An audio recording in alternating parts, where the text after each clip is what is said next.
Hey everyone, today I'm going to be doing another suppressor review or suppressors review for you guys, and specifically we're going to be talking about the Mod 9 SK and the full-size Mod 9 from CGS Group. Now, of course, as you guys may already know, I do deal with Silencer Shop to do suppressor reviews, so that is where these guys came from. They were sent to me by Silencer Shop to review. I will be sending them back once I complete this video, but just so you guys are aware of where these are coming from. I did have a little bit of contact with CGS Group, specifically the guy who designs pretty much all, if not all, of these suppressors for them, but I am not affiliated with them in any way.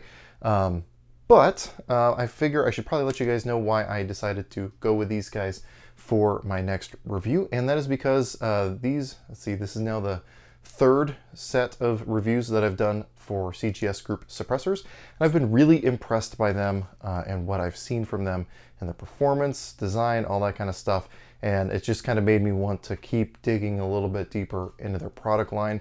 I started with the Helios, then I went on to the Hydra, their 22 can, which I ended up buying one myself, and then I wanted to try out their 9mm cans, especially since I have some fun guns to try them on, including one you haven't seen too much here on the channel, my VZ 61 Scorpion chambered in 380.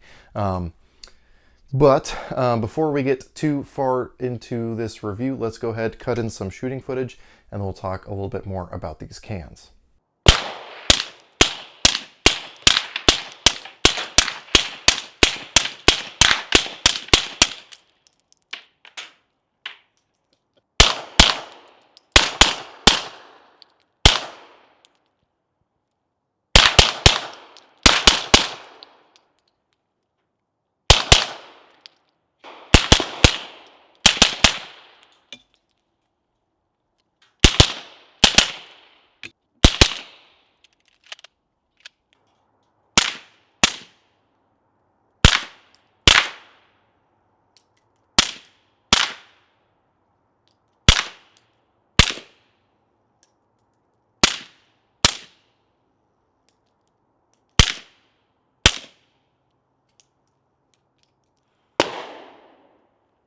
Instead of digging super deep into what the different specs are and listing them verbally for you in this video, what I'm going to do is I'm going to take the side of the screen and list off some of the specs just so you guys can get an idea of what we're working with. Honestly, you can get it from any product page, whether that be CGS Group's website or Silencer Shop's website.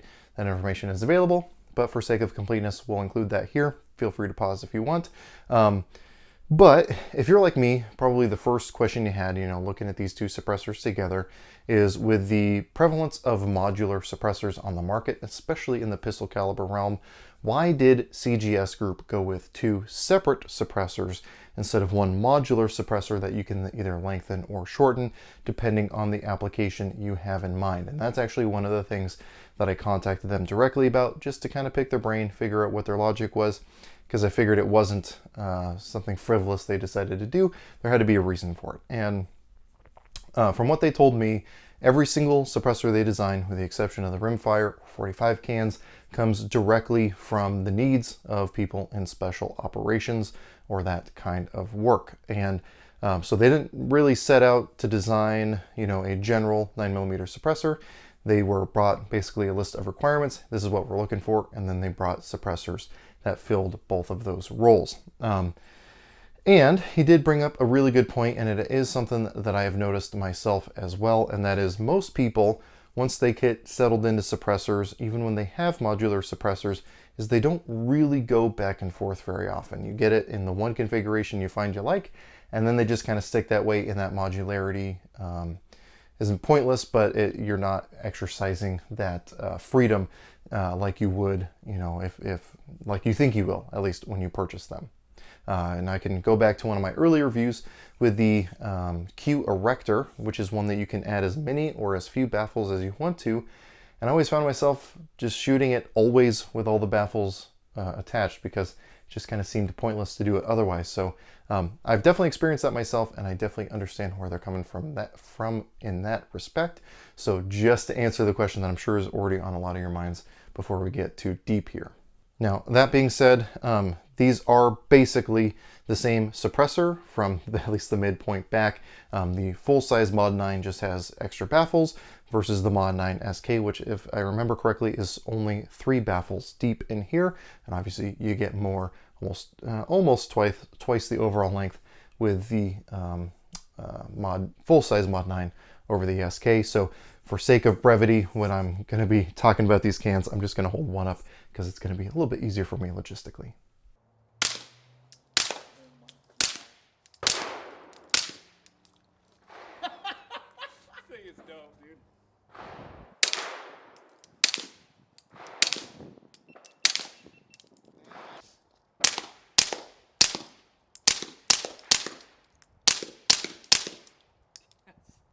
That is so quiet.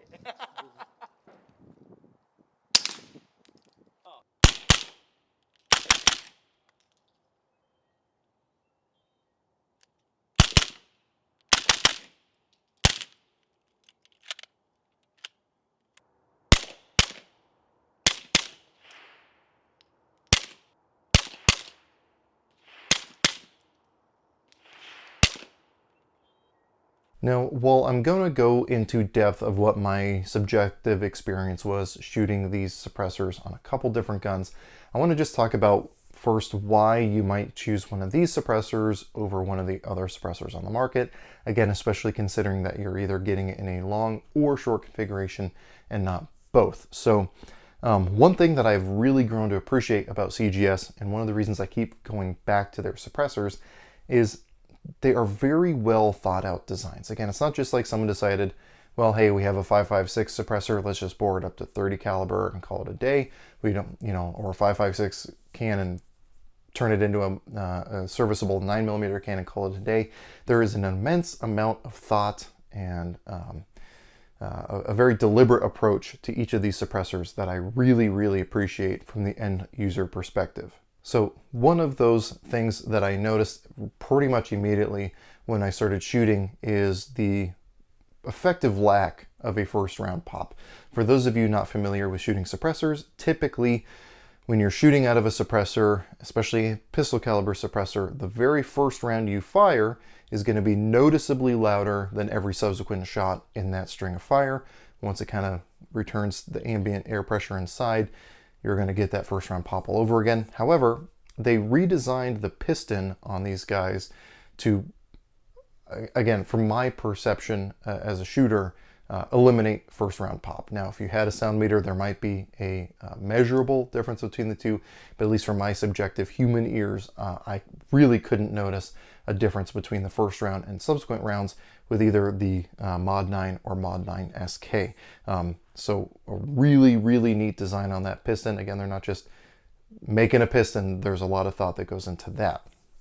And again, elimination of a first round pop is a really, really good thing, in my opinion, if that's something you can avoid. Now, continuing on the topic kind of the piston, let me get a little bit closer to camera here so you can see a little bit better of what I'm talking about. This rear section of the suppressor right here is your piston housing. Now, this is made out of stainless steel, whereas the sleeve of this is aluminum. I'll touch on that later. They made the piston housing rather large, and what that is for, in addition to some other things, is if you're attaching this to left-hand thread guns, like a lot of the European thread pitch, so HKs, Walthers, anything like that, even some Glocks. We had a factory Glock come in that way recently at the store. This will allow you to tighten down onto the threads of the gun without working loose the suppressor body. Obviously, righty-tighty, lefty-loosey. If you were to thread down on the body of the suppressor as you're going to those left-hand threads, once it starts to get tight, you might break loose the threads between the piston housing and the body of the suppressor. By giving you this extra section to actually torque down with, you're now making sure everything on your suppressor is tight in addition to the fit between the suppressor and the gun. So again, a very good design there. One of the other things that is actually a little hard to perceive, if you look at these two suppressors together, it's easier to notice in person here, but one of the suppressors, if you look at where the piston housing is to the actual piston assembly, the SK one here is sticking a little further out. And that is because one of these has the booster piston spring in it, and the other one has their fixed spacer in it. And it does cause it to sit a little bit differently, so you can very visually quickly tell that one has a fixed spacer or one has the booster piston or the spring piston for putting on a handgun. So there's a visual differentiation as well, instead of having to take it apart or try putting it on the gun and seeing if there's any springiness to it. So again, just little things like that. And then talking about that fixed barrel spacer, they actually made that fixed barrel spacer out of steel, because with a lot of the aluminum fixed spacers on the market, after repeated use, you know, through especially thousands of rounds through that thing, you can actually start to mushroom out that fixed spacer, and that can obviously cause issues with repeatability, durability, and precision, obviously. So by making it out of the stainless steel, it's going to give it way better lifespan than something made out of aluminum, use it doing the exact same job. And then again, continuing on with the spacer, I know there's a lot to talk about here, and I apologize for running long here, but you are actually able to change your point of impact by changing the engagement between the piston housing and your piston itself. So you have several different positions, and it walks you through this in the manual, which I should add, the manual is very, very well written. It's probably one of the most thorough suppressor manuals I've ever looked at. You can actually adjust the piston to change your point of impact, so you can set it to your preference and then just leave it there. So you have a little bit of control as the end user, and at least repeatable control in actually correcting and adjusting for any point of impact shift that you get once you attach the suppressor. So again, just a really, really well thought out design. They didn't just slap some threads and baffles inside of a tube. They actually thought this through, and I appreciate that. But then I did mention I was going to touch on the aluminum body versus the stainless steel booster housing here, and what that does. So your first blast baffle is stainless steel, everything else is aluminum. What that does is it keeps all the weight as far back as it could possibly be. Now the first blast baffle again is stainless steel, because that's what's going to be absorbing most of the particulates that are going to erode your aluminum baffles, if there was a first aluminum baffle. So it's going to bear the brunt of that a lot better. You know, your unburned powder, anything else that's coming out of the barrel with the bullet, it's going to handle that a lot better. And then the rest of the baffles there, by making them aluminum, they're able to retain more material, which actually helps with the sound suppression. So you're keeping it light while still very high performing, and keeping the weight as far back as it can possibly go, which is going to just make the gun's balance a lot better, especially when you're sticking it on the end of a long barrel. So again, just I keep harping on it, but I can't stress enough how well designed and thought out these suppressors are. And again, every suppressor I've tested so far from CGS.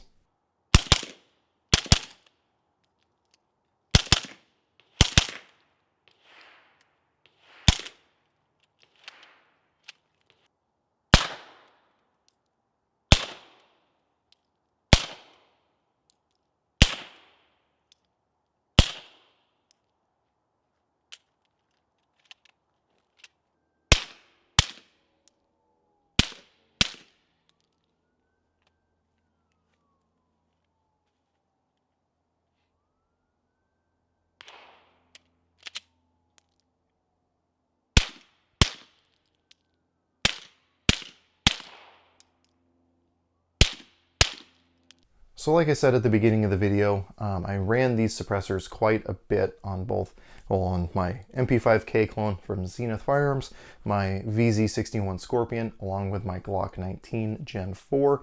And these things performed very well on all of them. It is worth noting that my Glock is starting to have some issues that is completely unrelated to having it suppressed.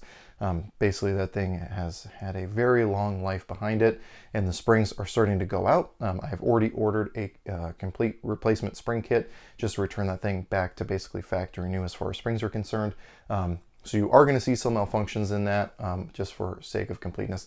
I'll go ahead and throw in a video of me shooting unsuppressed like last weekend, and you guys will see that it's the gun. It's not the suppressors being mounted to it.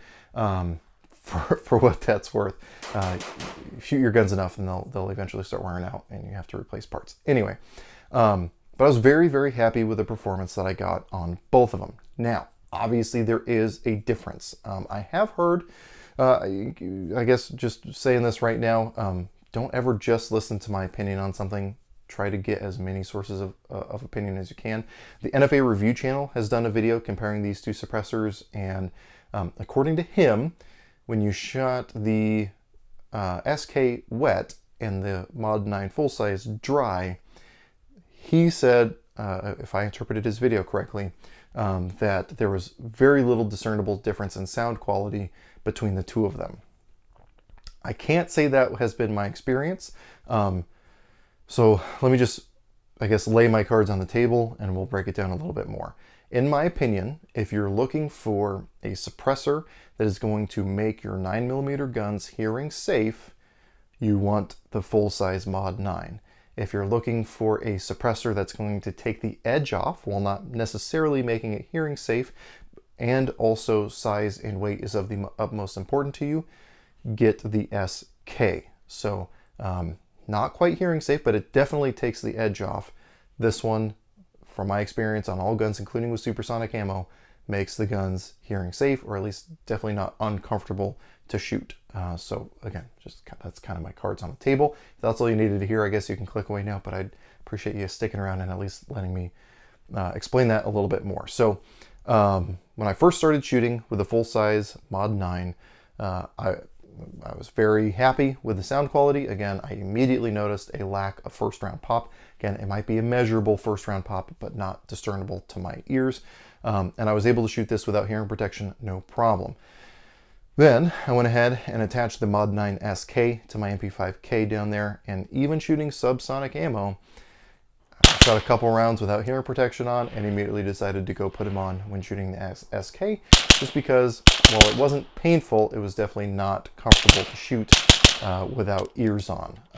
It's not disorienting, it's not discombobulating, so it's definitely better than a bare muzzle, considerably better than a bare muzzle, but you're not getting that same level of suppression as you are with the full-size Mod 9. And I did notice that pretty much universally, whether it was on the MP5, my Glock 19, or the VZ61 Scorpion, again chambered in 380.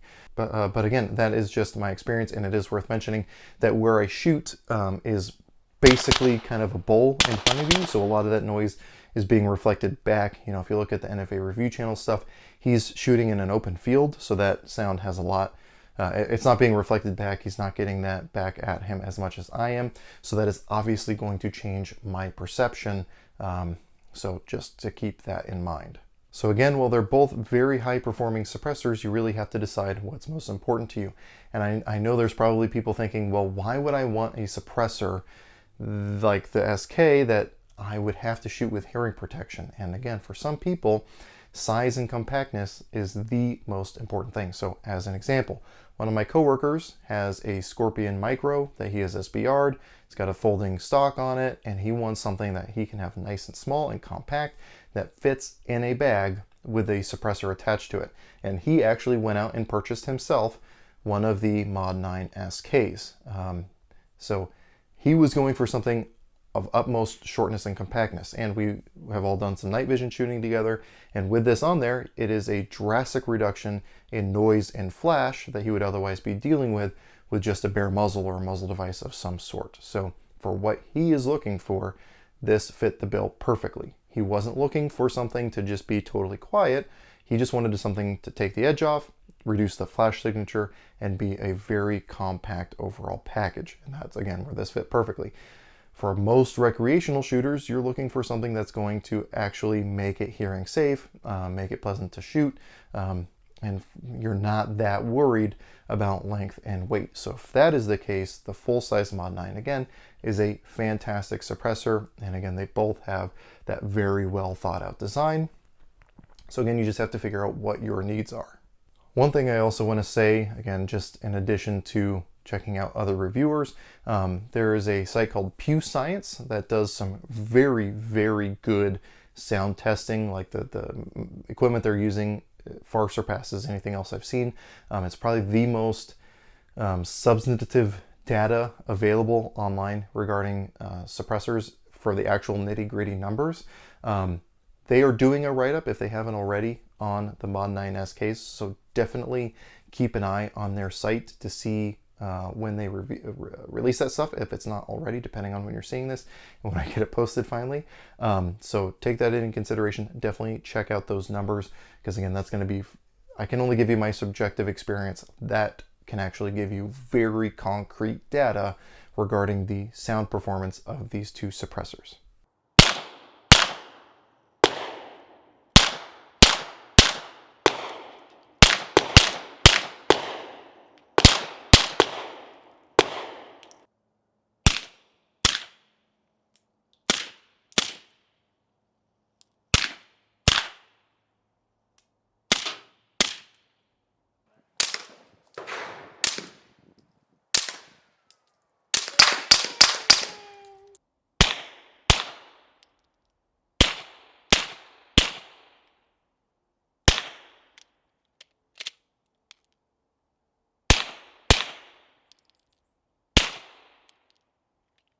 Now, while you're doing your research, one of the things you're probably going to come across is the cost of these two guys. And I'm sure, again, that's something all of you guys are very interested in knowing. If you go to the CGS website, those numbers might kind of scare you away a little bit. The MSRP on these guys is not cheap, kind of between $850 and like $950. So like definitely between $800 and $1,000 MSRP on both of these guys. However, I also looked on Silencer Shop's website before filming this video, and at least as of now, obviously these are subject to change, the cost is under $600 for both of these. Again, if I remember correctly, the numbers I saw, under $600 for each of these. So with taxes paid and everything, you're looking right around $800. So pretty reasonable, again, especially when we're considering how much thought and care actually went into these. So don't just go based off what MSRP is, see what the actual going rate is for these guys. And that's going to be a good thing to be aware of. So with all that being said, if you guys have any comments, questions, or concerns, definitely throw that in the comment section down below. I'll try to get back to you as quick as I can. I didn't have time to take these apart on camera. Silencer Shop has a very good video breaking that down, as well as, again, NFA review channel. So if you want to see how that stuff works, definitely check out, again, Silencer Shop NFA review channel. There's a lot of other channels out there doing it. Get as broad of an opinion spectrum as you can, because when you're making an investment in both money and time with the weight on suppressors, it's definitely good to have all the information at your hands. So if you guys have experience with either of these or any other 9mm cans you want to share about, or CGS products you want to share about, definitely throw those in the comment sections down below too, so that, again, people who are trying to make up their mind can get an idea of what is going to be the best choice for them. I do want to say thanks to my patrons. While Silencer Shop did make this video possible in the first place by being able to send these two out for review, if it wasn't for my patrons, I would not be able to fit the bill for subsonic ammo to run through in the hundreds through each suppressor to be able to adequately review these. That all comes straight from my support over on Patreon. They are what make this possible, so I really, really do appreciate what they're doing over there. I post all my content over there early because of that. We do live streams, we have a Discord server, we have a lot of stuff going on over there. So if any of that stuff sounds interesting, or you just want to be supportive of the videos that are being made here, definitely check that out. If you can't, I totally get it. Money is especially tight, especially after 2020. If you can just share this video with friends or other like-minded individuals, I would greatly appreciate it. But anyway, with all that being said, as always, I hope you got something out of this video, and I really appreciate you watching. Ooh. Had some last dab hot sauce. Those of you who are fans of hot ones know what I'm talking about today. And it's gonna be a long night.